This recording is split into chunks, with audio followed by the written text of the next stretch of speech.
మిత్రమా, ఈ జీవితంలో ఎవరికి ఎవరు తోడుగా ఉండరు. ఇది నిజం.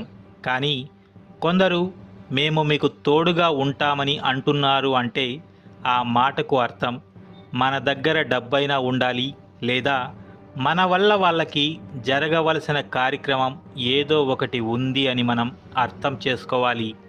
ఆ అవసరం వాళ్లకు తీరిపోయింది అంటే ఆ తరువాత అంతవరకు మీకు తోడుగా ఉంటామని అన్నవారే మీతో ఉండడం వల్లే మేము ఇన్ని కష్టాలు అనుభవించాల్సిన పరిస్థితి వచ్చింది అని మన మీద నింద వేయడానికి కూడా ఒక్క క్షణం ఆలోచించరు. అందుకే కష్టమో సుఖమో మనమే అనుభవించాలి, కానీ ఎవరైనా తోడుగా ఉంటారని వస్తారని ఎదురు చూసి రాలేదని బాధపడకూడదు. మనిషికి ప్రాణం పోయేటప్పుడు కొన్ని జీవితంలో చెయ్యాలి అనుకున్నవి చెయ్యలేదు అని గుర్తుకు వస్తుంది. గుర్తుకు వచ్చినా కానీ ఆ సమయంలో తన కళ్ళలో కన్నీళ్లు పెట్టుకుని బాధతో తన కుటుంబాన్ని ఏడిపించడం తప్ప ఏమీ చెయ్యలేడు. అందుకే నువ్వు ఏం చెయ్యాలి అనుకుంటున్నావో అది ఇప్పుడే చేసేయి. నువ్వు చేసిన 100 మంచి పనులు, నువ్వు చెప్పిన 100 మంచి మాటలు ఈ మనుషులు గుర్తుపెట్టుకోరు. కానీ నువ్వు పొరపాటున చేసిన ఒక చిన్న తప్పు, పొరపాటుగా మాట్లాడిన ఒక చిన్న మాటను ఈ మనుషులు పదే పదే చెప్పుకుంటారు. అదే నేటి మనుషుల స్వభావం. ఎందుకంటే అలా చెప్పుకోకపోతే వాళ్ళకి మనసు సంతృప్తిగా అస్సలు ఉండదు. జీవితం నీది అయినప్పుడు దానికోసం చేయాల్సిన కష్టం కూడా నీదే. ఓడినా గెలిచినా కష్టపడడం మాత్రం ఆపకు. నీ కష్టం ఇప్పుడు నీకు గెలుపుని ఇవ్వలేకపోవచ్చు, కానీ ఏదో ఒక రోజు నువ్వు తప్పకుండా గెలుస్తావు. ఆ గెలుపే నిన్ను అందరికీ పరిచయం చేస్తుంది. ఎదుటివారి తప్పు ఒప్పులు నవ్వుతూ భరించినంత కాలం మనం అందరికీ మంచివాళ్లమే. ఎప్పుడైతే తప్పుని తప్పు అని చెప్పి సరి చెయ్యాలి అని చూస్తామో అప్పుడే మనలో మనకు తెలియని లోపాలను వెతికి మరీ ప్రపంచానికి మరో రకంగా పరిచయం చేస్తారు. అప్పటి వరకు మనం చూపిన ప్రేమ అభిమానాలు అన్నీ మరుగున పడిపోతాయి. ఇదే నేటి మనుషుల తీరు. తెల్ల కాగితం తయారైనప్పుడు స్వచ్ఛంగా ఉంటుంది. దాని మీద రాసే రాతలను బట్టి దాని విలువ ఆధారపడి ఉంటుంది. మనిషి కూడా అంతే. పుట్టినప్పుడు స్వచ్ఛమైన మనసుతో పుడతాడు. జీవితంలో అతను చేసే పనుల మీదనే అతని విలువ ఆధారపడి ఉంటుంది. డబ్బులో ఏ సంతోషం లేదు, కానీ సంతోషాన్ని ఇచ్చే ప్రతి దాని వెనకాల డబ్బు ఉంది. డబ్బు అనే ఒక చిన్న రంగు కాగితం మనిషిలో ఉండే అన్ని రంగుల్ని బయటకు తీస్తుంది. అందుకే డబ్బు తక్కువగా వాడుకుంటే అది మిమ్మల్ని కష్టకాలంలో ఆదుకుంటుంది. అదే విచ్చలవిడిగా వాడుకుంటే అది మీ జీవితంతో ఆడుకుంటుంది. మితిమీరిన ఖర్చు పేదరికం పాలు చేస్తుంది. మితిమీరిన పొదుపు కష్టాల పాలు చేస్తుంది. మితిమీరిన సంపాదన మనశ్శాంతి లేకుండా చేస్తుంది. మితిమీరిన క్రమశిక్షణ రక్త సంబంధికులను కూడా దూరం చేస్తుంది. మితిమీరిన కోపం శత్రువులను తెచ్చిపెడుతుంది. మితిమీరిన వ్యసనం అపఖ్యాతిని తెచ్చిపెడుతుంది. అందుకే జీవితంలో ఏ విషయంలో అయినా హద్దుల్లో ఉంటే అంతా మనకు మంచే జరుగుతుంది. జీవితం ఒక ఆట, ఆడి గెలువు.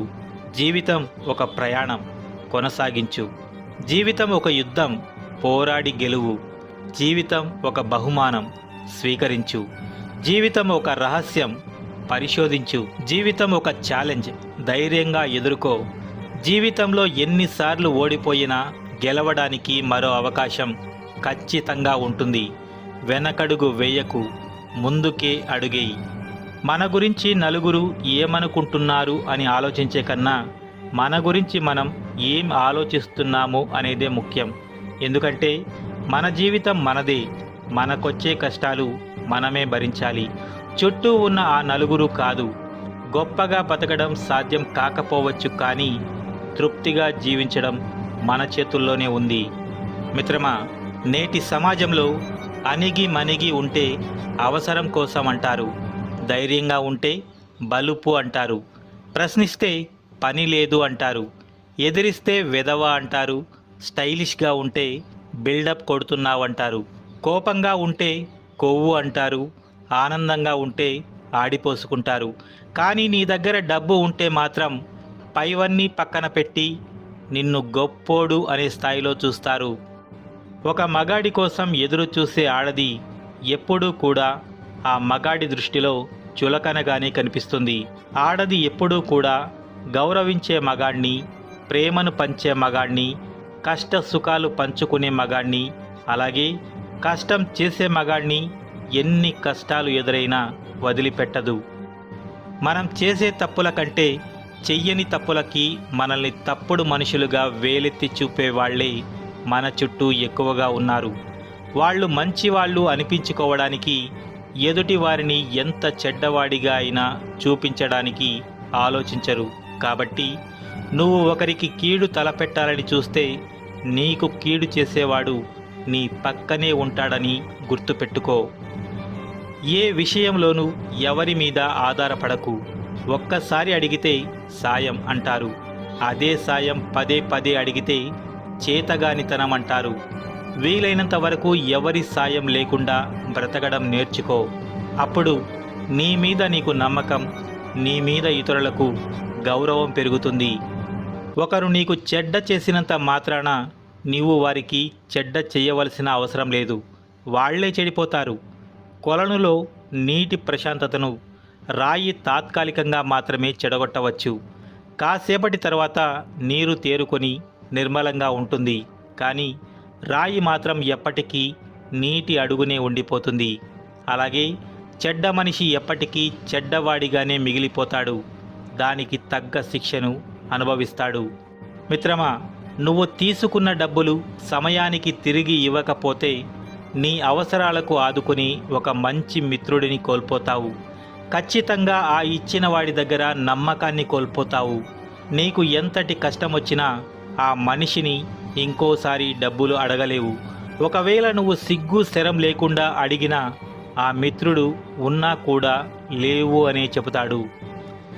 జీవితంలో పురోగతి సాధించాలంటే నిరంతర సాధన, కఠోర శ్రమ, క్రమశిక్షణ కలిగి ఉండాలి. ఇవన్నీ ఉన్నవారికి సాధ్యం కానిదంటూ ఏదీ లేదు. నిమిషం మారవచ్చు, గంటలు, రోజులు, మాసాలు మరియు సంవత్సరాలు కూడా మారవచ్చు. కానీ మనం చేసిన మంచి చెడు మారవు. చెడ్డ పని వెంటాడుతూనే ఉంటుంది, మంచి పని కాపాడుతూనే ఉంటుంది.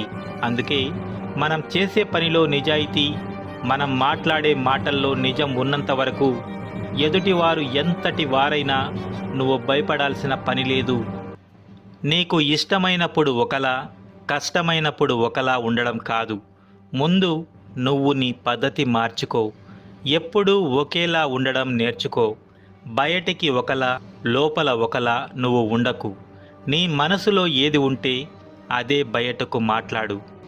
పేదవాడిగా పుట్టడం, ధనవంతుడిగా పుట్టడం మన చేతిలో లేదు.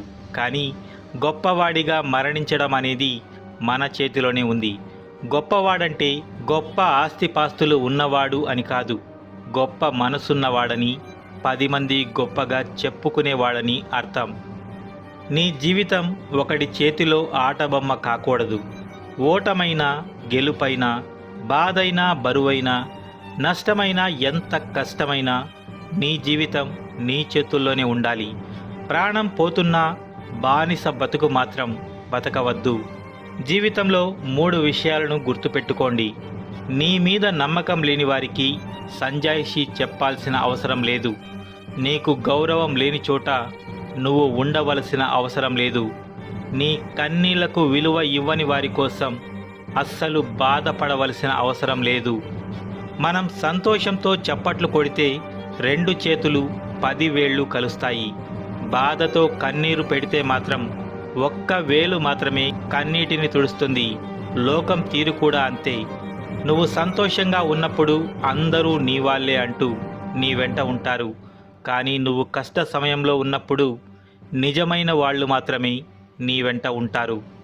ప్రతి నిమిషం ఎందరో పుడుతున్నారు, మరెందరో మరణిస్తున్నారు. అందులో ఒకరిగా నువ్వు ఉండకూడదు. మనం ఉన్నా లేకున్నా మన పేరు జనం గుండెల్లో సజీవంగా ఉండేలా ఏదైనా సాధించాలి. అప్పుడే మన జన్మకు అర్థం ఉంటుంది. వెనక్కి వెళ్తున్న అల విసుగు చెందకుండా ఎలాగైతే నింగిని తాకాలని ఎగసెగసి పడుతుందో అలాగే పట్టు వదలకుండా నీ కల నిజమయ్యే వరకు దృఢమైన సంకల్పంతో, సుస్థిరమైన నిర్ణయంతో, నిర్మలమైన మార్గంతో, ఆత్మవిశ్వాసంతో ముందుకు అడుగెయ్యి. నీకు కాదేది అసాధ్యం. దేవుడు అన్ని చోట్ల ఉండలేడు కాబట్టే అమ్మని సృష్టించాడు. ప్రతివాడు ఆ దేవుడు నాకేమిచ్చాడు అనుకుంటున్నాడే తప్ప తనకు కూడా లేని వరం మరియు ఈ సృష్టిలో విలువ కట్టలేని అమ్మ ప్రేమను ప్రసాదించాడు అని తెలుసుకోలేడు. మనిషి అల్ప సంతోషి కదా. ఏ వరం ఇచ్చినా దానికన్నా ఎక్కువ కావాలని కోరుకుంటాడు. అందుకే ఆ దేవుడు అన్నింటికీ మించిన అమ్మను ఇచ్చాడు. ఆ దేవుడు అన్నింటినీ అనుభవించాడు, ఒక్క అమ్మ ప్రేమను తప్ప. ఆ దేవుడికి తెలుసు, అమ్మ ప్రేమను మించిన వరం కానీ ప్రేమ కానీ ఈ లోకంలో లేదు అని.